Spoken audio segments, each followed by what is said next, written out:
नमस्ते। India news Uttar Pradesh Uttarakhand में आपका स्वागत है। मैं हूं अमलेन सिंह। मॉर्निंग बुलेटिन में आज हम बात करेंगे, चीन की भी बात करेंगे, पाकिस्तान की भी बात करेंगे। टीडीपी पाकिस्तान में किस तरीके से अपना काम कर रहा है, उसको लेकर के पाकिस्तान बौखलाया हुआ है। रही बात क्राइम की दुनिया की भी बात होगी। नोएडा में एक सॉफ्टवेयर इंजीनियर किस तरीके से 16 साल की लड़की के चक्कर में अपना ऑनलाइन डेटिंग से प्यार करता है और फिर वो मौत के घाट भी अपने आप को उतार लेता है सुसाइड के जरिए। इसकी भी कहानी हम आपको बताएंगे।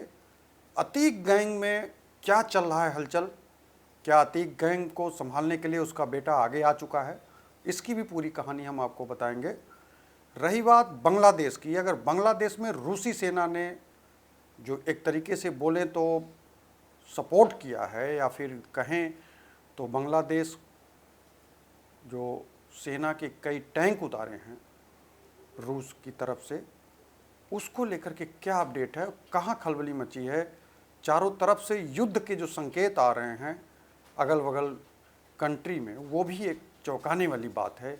क्या विश्व युद्ध की तरफ आगे बढ़ रही है दुनिया, इसको लेकर के भी हम बात करेंगे। फिर बात आती जो लगातार इस समय वक्फ बिल को लेकर के चल रहा है मामला, वहाँ भी शांति नहीं है। चाहे बांग्लादेश से लेकर के कई जगह आप देखिए हल्के फुल्के जो है झड़प की सूचनाएं मिल रही हैं, जबकि बांग्लादेश में भी इस तरीके की चीज़ों के अगर हम जिक्र करेंगे तो वहाँ से भी खबरें निकल के आ रही हैं। और रही बात बहराइच की, तो बहराइच में 10 महीने बाद भेड़िया जो है दोबारा प्रकट हुआ है और उस भेड़िए का आतंक कितना है, कितना खूंखार है, इसकी रिपोर्ट भी हम आपको दिखाएंगे। बने रहिए हमारे साथ। सुर्खियों में जो भी अपडेट है, सारे अपडेट एक टू एक कन्वर्ट करके हम आपको सब बताते हैं। बात करें बांग्लादेश की, तो बांग्लादेश में रूसी सेना ने अपने 3 युद्धपोत उतारे हैं। 1-2 नहीं, 3 युद्धपोत। 3 जो युद्धपोत हैं उसके उतारने के पीछे क्या है ये राज, और कौन इससे प्रभावित हो रहा है, किसको डर बना हुआ है, क्या 3 युद्धपोत से 3 कंट्री को सहारा किया जा रहा है, निशाने पर लिया जा रहा है।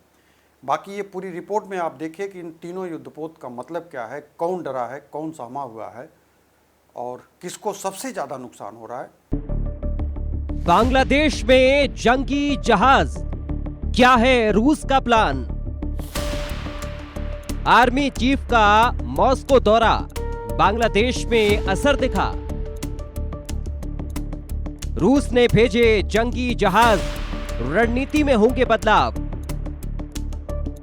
मॉस्को दौरे का असर, चीन की बढ़ी टेंशन। जंगी जहाज की एंट्री, चीन की नींद उड़ी।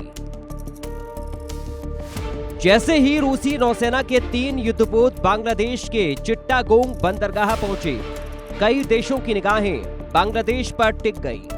कई सवाल भी उठे कि आखिर रूस का इसके पीछे कोई प्लान है या बांग्लादेश की कोई नई रणनीति। लेकिन इन सब सवालों के बीच कोई हैरान था तो वो है चीन।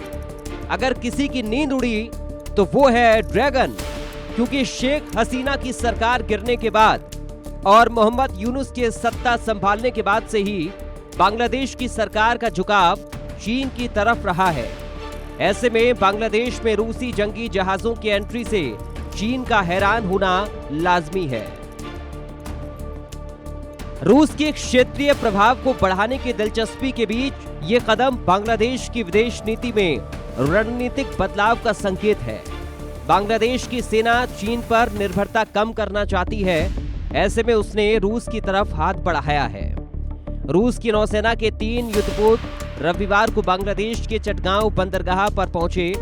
ये दौरा इसलिए खास माना जा रहा है क्योंकि कुछ दिन पहले ही बांग्लादेश के सेना प्रमुख जनरल वकार उज़्ज़मा ने रूस का दौरा किया था।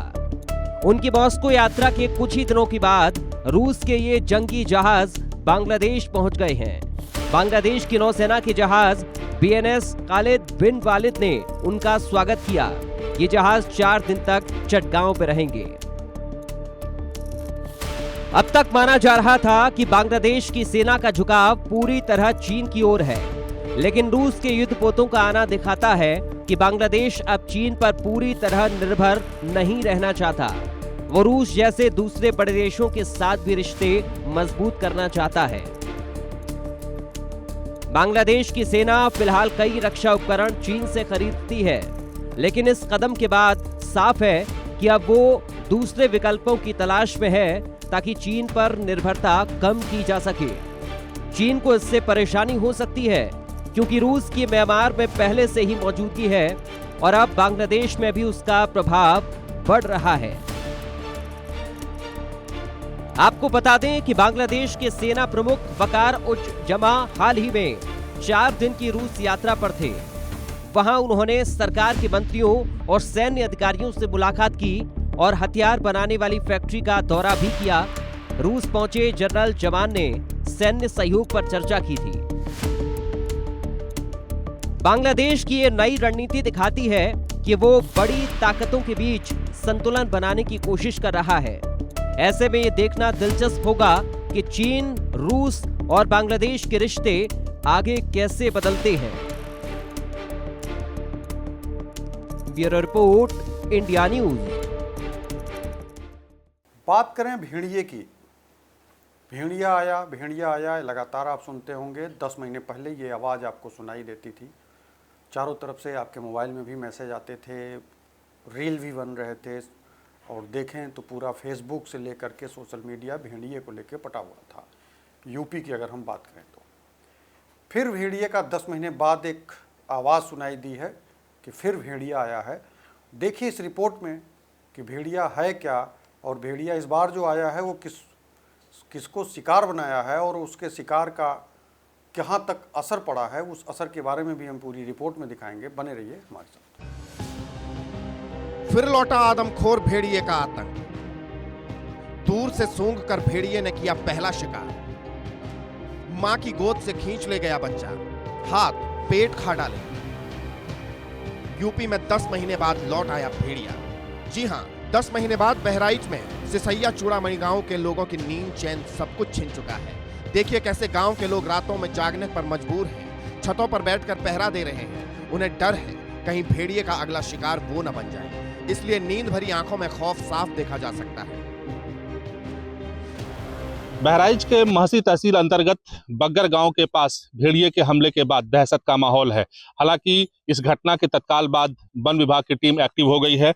मैं दिखाना चाहूंगा आपको, काफी देर रात हो चुकी है, लेकिन देखिए वन विभाग के जो अधिकारी हैं, जो कर्मचारी हैं, वो लगातार ड्यूटी कर रहे हैं और यहाँ पे कैमरे लगा दिए गए हैं। कैमरे से उस भेड़िए को ट्रेस करने का प्रयास किया जा रहा है और कई ऐसी टीमों को छोटी छोटी टोलियों में ड्यूटी पे लगाया गया है ताकि कम से कम ये लोग निगरानी कर सकें और लोगों को अवेयरनेस कर सके, जागरूक कर सके कि जो बच्चे हैं उनको लेकर के लोग घरों में सोएं।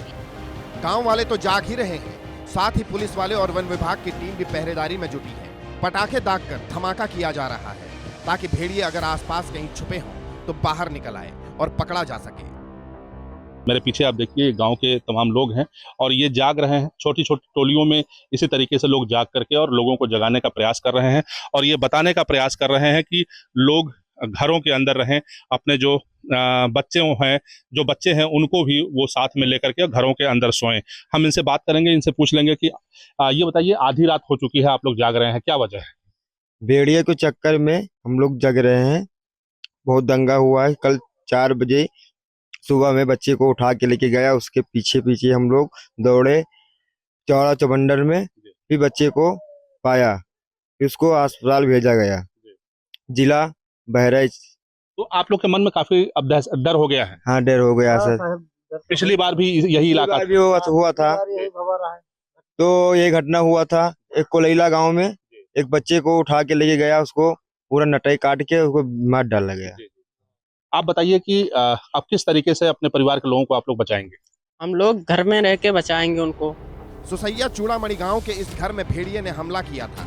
मां की गोद से भेड़िया 8 साल के बच्चे को उठा ले गया और घर से 1 किलोमीटर दूर बच्चे को लहूलुहान कर छोड़कर भाग निकला।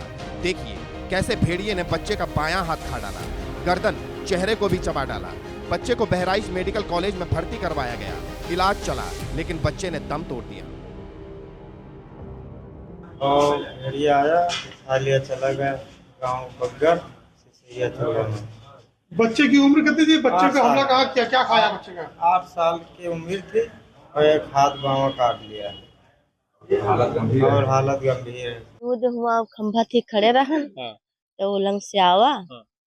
और लड़का दाबे रहे मुझे मत हम सब निगाह पड़ी तब देखा तब दौड़े हम सब रहा तो उतना बड़ा लेकिन यूं नहीं जान मिला कि तो धक्का आया सीआर टाइप का था कि तेंदुआ बाघ टाइप का था वो या रहा वह तना।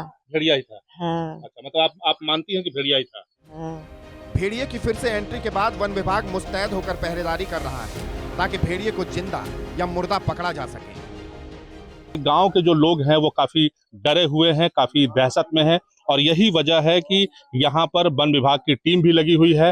गोले और पटाखे दागे जा रहे हैं ताकि अगर भेड़िया या कोई जानवर अगर इस गांव के करीब आता है तो वो यहाँ से भाग जाए।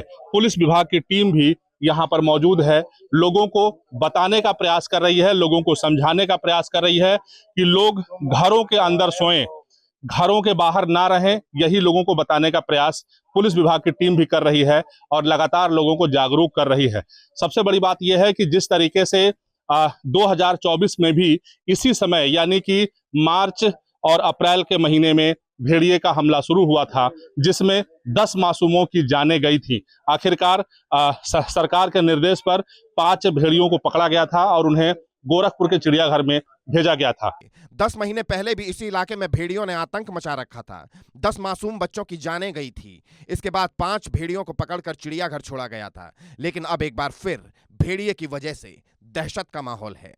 देखिए मेरे साथ ये गांव के लोग भी हैं और जहां पर भेड़िए का हमला हुआ था मैं उस घर में पहुंचा हुआ हूं और काफी रात हो चुकी है लेकिन अभी ये लोग जग रहे हैं। इनसे कहा गया है कि ये लोग लगातार जागते रहें, अपने बच्चों की खुद रक्षा करें और बच्चों को लेकर के घर में सोएं। यही वो जगह है जहां पर देर रात भेड़िए ने हमला किया और 8 वर्षीय जो बालक है घनश्याम, उसका बायां हाथ पूरा चबा गया और जबड़े पर भी उसने कई वार किए। बालक की हालत काफी नाजुक है, अस्पताल में है। हम इस वक्त यहाँ पहुंचे हैं। ये बताइए कि ये घटना कितने बजे हुई थी और कौन सा वो जगह था? घटना साहब आज 4 बजे के लगभग भय है सुबह में। हाँ जी। 4 बजे के घटना भय है। तो माँ कहाँ सो रही थी लेकर के बच्चे को? माँ बच्चा के साथ रहा। अच्छा। हाँ। तो कैसे पता चला कि वो भेड़िया कैसे ही पता का जैसे वो सोई गई जी। और जब लड़के भाग है हाँ। तब का रहा पड़ोसे के का रहा उठी रहा कोयर दिए। तब साहब देखे तब वो ले जाए तब चिल्लानी है तब गांव पूरा दौरा है साहब। अच्छा। अतीक अहमद की मौत के बाद बात होती है विरासत की। विरासत को संभालेगा कौन? अतीक के गैंग को कौन लीड कर रहा है? अतीक का गैंग इतना छोटा गैंग नहीं है, 30 से ज़्यादा शार्प शूटर हैं। अभी फ़िलहाल सब शांत हैं, लेकिन फिर से धीरे धीरे विरासत की जंग को लेकर के सुबुगाहट शुरू हुई है। इस विरासत की जंग में क्या बेटा उस कमान को संभाल रहा है या फिर बेटा उस कमान को संभाल पाएगा? अभी फ्रंट पे कोई नहीं आ रहा है, लेकिन देखिए कोई तो है जो पूरी टीम को लीड कर रहा है। इस रिपोर्ट को देखिए कि क्या है अतीक गैंग की पूरी कहानी। अतीक अहमद और अशरफ प्रयागराज के चर्चित उमेश पाल और 2 सरकारी गनर शूटआउट में कोर्ट के आदेश पर पुलिस कस्टडी में था। उनकी हत्या के बाद यूपी में आतंक का एक चैप्टर क्लोज हो गया। इस वक्त अतीक के परिवार की हालत ये है कि उसके ज्यादातर सदस्य या तो जेल की हवा खा रहे हैं या फिर फरार हैं। इसी वजह से आज अतीक की दूसरी बरसी पर उसकी कब्र सूनी रही। वहीं अतीक के साम्राज्य को कौन संभालेगा, इसको लेकर चर्चा जोरों पर है। अतीक गैंग के आधे मेंबर जेल में, आधे फरार। 2023 और 2024 में अतीक गैंग के सदस्यों की लिस्ट जारी की गई। 2023 में गैंग में कुल सदस्य की संख्या 66 बताई गई। 2024 में जब लिस्ट जारी हुई तो उनके सदस्यों की संख्या घटकर 34 हो गई। प्रशासन ने 2025 में लिस्ट को दोबारा से जारी रखने की तैयारी कर रखी है। अंदाजा है कि इस बार तकरीबन 30 मेंबर होंगे, जिसमें से आधे से ज्यादा जेल में तो कुछ फरार। अतीक की पत्नी शाइस्ता भी चल रही हैं फरार। माफिया अतीक अहमद की हत्या को 2 साल हो गए हैं। उसके परिवार की 3 महिलाएं अब भी फरार हैं। इसमें अतीक की पत्नी शाइस्ता पर भी भाई अशरफ की पत्नी जैनब और बहन नूरी शामिल है। यूपी सरकार की पुलिस, एसटीएफ, इंटेलिजेंस और केंद्र सरकार की तरफ से ईडी भी उतार दी गई है। इनाम की घोषणा की गई है। हालांकि अलग अलग राज्यों में पोस्टर लगवा दिए गए हैं, लुकआउट नोटिस तक जारी करवाया गया, लेकिन 2 साल में इन तीनों महिलाओं को कहीं पुलिस पकड़ नहीं पाई। माफिया डॉन अतीक अहमद की मौत को तो 2 साल पूरे हो गए हैं, लेकिन लेडी डॉन शाइस्ता परवीन, गुड्डू मुस्लिम, जो अपने बमों के दड़दड़ाहट से दिलों को दहला देने वाली वीडियो में सबसे पहली बार सामने आया था, वहीं अतीक अहमद की बहन आयशा नूरी और जैनब भी पुलिस की गिरफ्त से आजाद हैं। लेडी डॉन शाइस्ता परवीन के बारे में तमाम कहानियां भी इस बीच सामने आई। किसी ने कहा कि वो किसी खाड़ी देश में जाकर बस गई है, किसी ने कहा कि वो अभी प्रयागराज में ही है, और इन अलग अलग कहानी और थ्योरियों के साथ पुलिस की भी इन्वेस्टिगेशन आगे बढ़ती रही। सूत्रों के मुताबिक एसटीएफ की एक स्पेशल यूनिट बड़े लंबे समय तक प्रयागराज में बुरके में इधर उधर जाने वाली औरतें और खासतौर पर अतीक अहमद के करीबियों के घर के आसपास से गुजरने वाली महिलाओं पर ध्यान रखते रहे। अतीक अहमद के जनाजा हो या फिर बेटे की मौत का जनाजा या कब्र में सुपुर्दे खाक करने की रस्म, उस दौरान भी बुरके में आई महिलाओं पर खास नजर रखी जा रही थी कि कहीं बुरके में आयशा नूरी अपने बेटे के सुपुर्दे खाक में तो शामिल होने नहीं आई। लेडी डॉन के नाम से मशहूर शाइस्ता परवीन को लेकर यह बात कही जा रही थी कि अब गैंग की खैरख्वाह यानी IS 227 को चलाने वाली अब शाइस्ता परवीन होगी। लंबे समय से अतीक अहमद के जेल में रहते हुए शाइस्ता परवीन ने ही कई सारी जिम्मेदारियां संभाली थी। अतीक की मौत के साथ कई राज दफन हो गए। अतीक की मौत के साथ ही अंतर्राष्ट्रीय हथियारों के कारोबार के सिंडिकेट का भी राज दफन हो गया। माना तो ये भी जाता है कि अतीक की मौत की साजिश उसी सिंडिकेट ने रची थी, जिससे हाईटेक हथियारों को पाकिस्तान की खुफिया एजेंसी ISI ड्रोन के जरिए भारत की सीमा में गिरा देती थी, जिससे ये हथियार भारत पहुंचते थे और इन्हें अलग अलग माफिया सरगनाओं के साथ गैंग तक पहुंचाया जाता था। हाल ही में इसका जिक्र तब हुआ जब महकुम को दहलाने के इरादे रखने वाले खालिस्तानी आतंकी लजर मसीह की गिरफ्तारी की गई। माफिया डॉन अतीक अहमद की मौत को भले ही 2 साल गुजर चुके हैं, लेकिन इंटरनेशनल आर्म्स डील सिंडिकेट से पर्दा अभी भी नहीं उठ पाया। अतीक अहमद असल में उस इंटरनेशनल आर्म्स सिंडिकेट का हिस्सा था जो पाकिस्तान से ड्रोन से एयर ड्रॉप कर हथियार भारत की सीमा में भेजते थे। पाकिस्तान की खुफिया एजेंसी ISI बाकायदा ड्रोन्स के जरिए खतरनाक सोफिस्टिकेटेड वेपन्स भारत की सीमा और खासतौर पर पंजाब बॉर्डर के आसपास के इलाकों में एयर ड्रॉप के जरिए, ड्रोन्स के जरिए भेजा करती थी, जिसे अतीक अहमद अलग अलग इलाकों में आगे सप्लाई करता था। अतीक अहमद की मौत से पहले STF की शुरुआती जांच में इसका बड़ा खुलासा हुआ और यूपी पुलिस ने यह दावा किया था कि अतीक अहमद इस इंटरनेशनल आर्म डील्स का एक बड़ा चेहरा है। वहीं अतीक अहमद की मौत के पीछे भी इसी तरह के कारण बताए जाते हैं। बताया जाता है कि अतीक अहमद कहीं उन लोगों के चेहरे से पर्दा ना उठा दे, इसलिए अतीक अहमद की मौत को पूरी तरह प्लान किया गया था और शूटर भेजकर अतीक अहमद को मौत के घाट उतरवाया गया।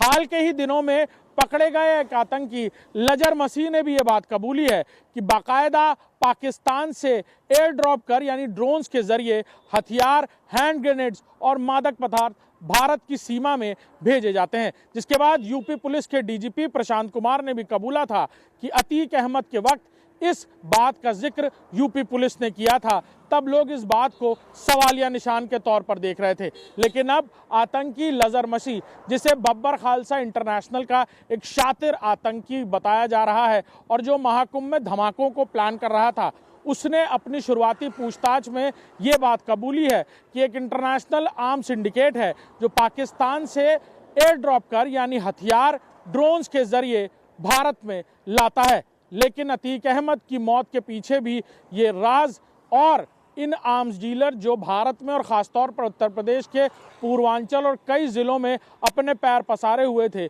उनकी अतीक अहमद की मौत के साथ साथ उन चेहरों पर से नकाब आज तक नहीं उठ पाया है। पिता के नक्शे कदम पर चलता था अली। अतीक अहमद का दूसरा बेटा अली अहमद है, जिसको लोग अली अतीक अहमद कहते हैं क्योंकि लोग उसे अतीक का असली उत्तराधिकारी मानते हैं। 12वीं की पढ़ाई करने के बाद अली राजनीति में आया और मंच पर ललकार कर भाषण देने लगा। 2021 में अतीक अहमद जेल में था और दूसरी तरफ उनकी पत्नी शाइस्ता परवीन ने असदुद्दीन ओवैसी की पार्टी AIMIM ज्वाइन कर ली। उस वक्त अली ने प्रचार का जिम्मा संभाला। वहीं अतीक अहमद के बाद अली के भाषण की खूब चर्चा रहती है। अटाला में एक सभा हुई, अली मंच पर पहुंचा और 10 मिनट तक भाषण दिया। उसने कहा, मैंने अपनी मां से कहा है कि जुल्म के खिलाफ लड़ते हुए अब्बा 26 साल से जेल में है, चाचा जेल में है। इस जुल्म के खिलाफ मैं भी लड़ाई लड़ते हुए अगर शहीद हो जाऊं तो आंसू ना बहाना। तब मेरी मां कहती है, तुम्हारे बाद मेरे 3 बेटे और हैं, अपना आंचल फाड़ कर परचम बनाऊंगी पर किसी के सामने सिर ना झुकाऊंगी।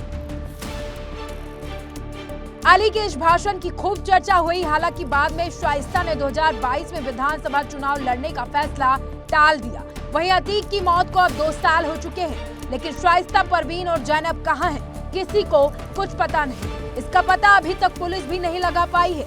वहीं उमेश पाल हत्याकांड का मुख्य आरोपी गुड्डू मुस्लिम कहां है, उसका कुछ पता नहीं चल पाया। लेकिन अतीक की सल्तनत कौन संभालेगा, ये सबसे बड़ा सवाल बनकर उभर रहा है। क्या अली अहमद ही अतीक का साम्राज्य संभालेगा या फिर बाकी के 2 और बेटे जो अभी तालीम हासिल कर रहे हैं? 15 अप्रैल 2023 को प्रयागराज पुलिस जो थी अतीक अशरफ को इसी काल्विन हॉस्पिटल में मेडिकल कराने के लेके आई थी, क्योंकि अतीक अशरफ को यहाँ पे उमेश पाल हत्याकांड में जो उनसे जुर्म कबूल और तमाम जो सूचनाएं करने के लिए रिमांड पे ली थी और यहाँ पे लेके आई थी इसी काल्विन हॉस्पिटल में मेडिकल कराने के लिए। जैसे ही शाम हुई थी उसके बाद यहाँ पे लेके पहुँची थी धूमनगंज पुलिस और साथ ही भारी पुलिस बल थी, वो साथ में मौजूद थी। लेकिन यहीं पे पहले से ही घात लगाए बैठे जो तीनों शूटर से लवलेश तिवारी, सनी सिंह और अरुण मौर्य, ये तीनों ने अंधाधुन फायरिंग कर दी और फायरिंग करते हुए अतीक अशरफ को मौत के घाट उतार दिया था। उसके बाद उन्होंने जय श्री राम के नारे लगाते हुए हाथ उठा के उन्होंने सरेंडर करने के, लेकिन बहुत मुश्किल से जो पुलिस थी मौके पर मौजूद, उन्होंने उसको गिरफ्तार किया। गिरफ्तार करके उसको जो वहाँ से लेके गई, उसके बाद लगातार जो थी जो उसका जो केस है वो अभी भी चल रहा है अतीक अशरफ का, जिसमें अब जो ट्रायल अब शुरू होने जा रहा है, जिसमें तीनों जो शूटर्स हैं वो अब कोर्ट में पेश होते हैं। अभी और सुरक्षा के कारणों से उनको अलग अलग जेलों में, कुछ को आगरा जेल में रखा गया है, कुछ को जो चित्रकूट जेल में है वहाँ पे रखा गया है। और उसके बाद अभी भी तीनों जो शूटर्स हैं वो उनसे पूछताछ करती रहती है आए दिन पुलिस, जब उनसे कि किस तरह से, क्योंकि अब चार्जशीट जो है वो कोर्ट में सबमिट हो चुकी है, लेकिन उसकी जो जांच रिपोर्ट थी, जो न्यायिक आयोग ने भी माना था कि वो एक घटना थी और उसमें प्रयागराज पुलिस और जो उसमें थोड़े उनको क्लीन चिट दी थी। लेकिन सबसे बड़ी सनसनीखेज घटना जो हुई थी वो यही थी कि अतीक अशरफ को आखिरकार क्यों मौत के घाट उतारा। ये सवाल आज भी लोगों के अंदर जहन में है। वो जानना चाहते हैं कि आखिरकार अतीक अशरफ को क्यों मौत के घाट उतार दिया। लेकिन जिस तरह से तीनों शूटर्स ने बताया कि हम अपने नाम कमाने के चक्कर में अतीक अशरफ को मौत के घाट उतार दिया था, लेकिन लोग जो हैं, जो ये प्रयागराज वासी हैं, वो आज भी जानना चाहते हैं कि आखिरकार क्यों मौत हुई। लेकिन अब फाइल वो ख़त्म हो चुकी है, लेकिन अभी भी ये जो केस है वो कोर्ट में चल रहा है और लगातार अतीक अहमद का जो गैंग है IS 227 उसके खिलाफ कार्रवाइयों का दौर जारी है। अतीक अशरफ हत्याकांड के बाद भी अब तक रंगदारी, हत्या के प्रयास समेत तमाम गंभीर धाराओं में 100 से ज़्यादा मुकदमे प्रयागराज के विभिन्न थानों में दर्ज किए गए हैं और लगातार IS 227 गैंग के जो मेंबर्स हैं वो एक्टिव हैं, भले अतीक अशरफ नहीं है। तो इसीलिए प्रयागराज पुलिस जो है उनकी कमर तोड़ने में जुटी हुई है कि ये गैंग किसी न तरीके से ख़त्म किया जाए, जिससे जो आम पब्लिक है वो आसानी से जी सके, उनको कोई दिक्कत ना हो, इसीलिए लगातार कार्रवाइयों का दौर इस समय भी जारी है और लगातार पुलिस जो है उनके खिलाफ कार्रवाई कर रही है। लेकिन सबसे बड़ा है कि जो अतीक अहमद की जो बीवी है 50,000 रुपए की इनामिया है, शाइस्ता परवीन, उनकी बहन जो है आयशा नूरी वो भी फरार है, साथ ही अशरफ की जो पत्नी है जैनब फातिमा वो भी फरार है। आखिरकार ये तीनों कहाँ हैं, ये अभी तक एक पहेली बन चुकी है। साथ ही उमेश पाल हत्याकांड के जो शूटर्स थे साबिर, अरमान और इन सब का भी सर पे 5-5 लाख रुपए का इनाम है, लेकिन इनका कोई भी पता नहीं लगा पा रहा है। और गुड्डू मुस्लिम जो है वो गुड्डू बमबाज जो था वो भी फरार है, उसको भी लगातार पुलिस प्रयासरत करे, लेकिन 2 सालों में लगातार अभी तक पुलिस के हाथ खाली। आखिरकार ये तीनों कहाँ हैं, जो उनकी पत्नी और उनकी जो बहनें हैं और साथ ही जो शूटर्स हैं वो सभी अभी भी फरार हैं। लगातार इन सभी की गिरफ्तारियों के लिए प्रयास जारी है। Amit Shrivastava, India News, Prayagraj. Dating app के जरिए अगर आप किसी से बात करते हैं तो आपका ना उम्र का तकाजा होता है, ना आपको उसके बारे में बहुत ज़्यादा बैकग्राउंड की जानकारी होती है। बात हम कर रहे हैं नोएडा की। नोएडा में डेटिंग ऐप के जरिए एक सॉफ्टवेयर इंजीनियर एक 16 साल की लड़की को फंसाता है। 16 साल की लड़की जब वो मिलने आती है तो मामला वहाँ कुछ और होता है। धनुगाही का जरिया जब चलता है वहाँ पे कुछ इस तरीके की बात होती है कि सॉफ्टवेयर इंजीनियर को फांसी लगानी पड़ती है। और देखिए पूरी कहानी कि आखिरकार 16 साल की लड़की कितना शातिर है कि उसके चक्कर में एक सॉफ्टवेयर इंजीनियर ने क्यों फांसी लगाया। पूरी रिपोर्ट को देखिए। महिला मित्र पर उत्पीड़न का आरोप, परिवार वालों ने लगाया प्रताड़ित करने का आरोप। 30 लाख रुपए की बात आई सामने। दोनों की मुलाकात डेटिंग ऐप पर हुई थी। उमेश का तलाक का चल रहा था केस। सेक्टर 27 के होटल में संदिग्ध हालत में सॉफ्टवेयर इंजीनियर की मौत के मामले में पुलिस ने बड़ा खुलासा किया है। उसकी महिला मित्र और बीबीए छात्रा को गिरफ्तार कर लिया गया है। परिवार वालों ने छात्रा की तरफ से मानसिक रूप से इतना प्रताड़ित करने का आरोप लगाया। इतना ही नहीं, परिवार वालों का यह भी कहना है कि इंजीनियर से छात्रा ने 30 लाख रुपए लिए थे, जिसकी वजह से दोनों में कहासुनी भी हुई थी। वही पत्नी के साथ उमेश का तलाक का केस चल रहा था। होटल में आईटी इंजीनियर ने लगाई फांसी। पुलिस ने बताया कि मृतक इंजीनियर उत्तर प्रदेश के हाथरस जिले का रहने वाला था। मृतक उमेश की उम्र तकरीबन 38 साल बताई जा रही है। पेशे से वो आईटी इंजीनियर था। वो एक नामी कंपनी में काम करता था। देर रात अपनी महिला मित्र के साथ वो सेक्टर 27 की बेमसन होटल में ठहरा था, जहां दोनों ने साथ खाना खाया। उमेश की गर्लफ्रेंड जैसे ही बाथरूम में गई, उसी समय कमरे में उमेश ने पंखे के फंदे से लटककर अपनी जान दे दी। बाहर निकलते ही उमेश की महिला मित्र ने शोर मचाया, जिससे होटल में हड़कंप मच गया। 4 दिन पहले नोएडा के सेक्टर 27 ओयो होटल में उमेश नाम के व्यक्ति ने आत्महत्या कर ली। और जब आत्महत्या कर रहा था तो उसकी जो महिला मित्र थी वो वॉशरूम में नहा रही थी, और जैसे ही वो वापस आई उसने देखा उमेश नाम के व्यक्ति ने पंखे से लटककर अपनी जान दे दी।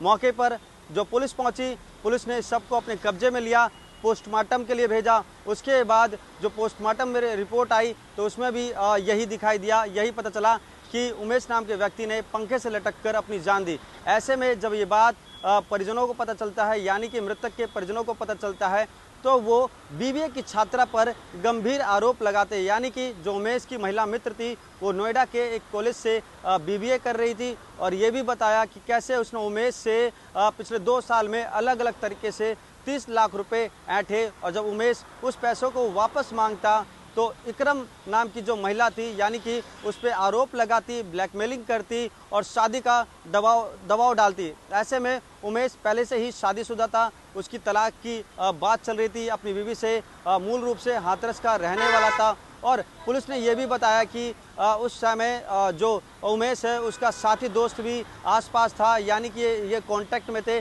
पुलिस उसकी भी पूछताछ कर रही है, उसकी भी तलाश कर रही है। मगर परिजनों के तहरीर पर जो महिला मित्र थी इरम, उसके खिलाफ मुकदमा दर्ज कर लिया गया है, उसको जेल में भेज दिया है। और ऐसे में ये भी पता चला है कि पिछले 2.5-3 साल से उमेश और इरम एक दूसरे से जानते थे, एक दूसरे के साथ समय बिताते थे। जो उमेश था हाथरस का रहने वाला था, मगर जब वो नोएडा आता था इरम से अलग अलग जगहों पर मुलाकात करता था। अक्सर दोनों मिलने के लिए आते थे होटल। जानकारी के अनुसार उमेश और इरम की पहचान करीब 2 साल पहले एक डेटिंग ऐप से हुई थी। उमेश का अपनी पत्नी से तलाक का मुकदमा चल रहा है, इस वजह से दोनों में नजदीकियां बढ़ गई। पुलिस को दी गई शिकायत में परिवार वालों का आरोप है कि इरम को दोस्ती के दौरान उमेश ने तकरीबन 30 लाख रुपए से ज्यादा की रकम दी थी। वो जब रुपए वापस मांगते थे तो दोनों परेशान किए जाते और दोनों में झगड़ा भी होता। उन्हें मानसिक रूप से प्रताड़ित किया जा रहा था। इस बारे में किसी को बात तक नहीं कर पा रहा था। हालांकि अब देखने वाली बात यह होगी कि क्या पुलिस इस पूरे मामले की गुत्थी को सुलझा पाती है या नहीं।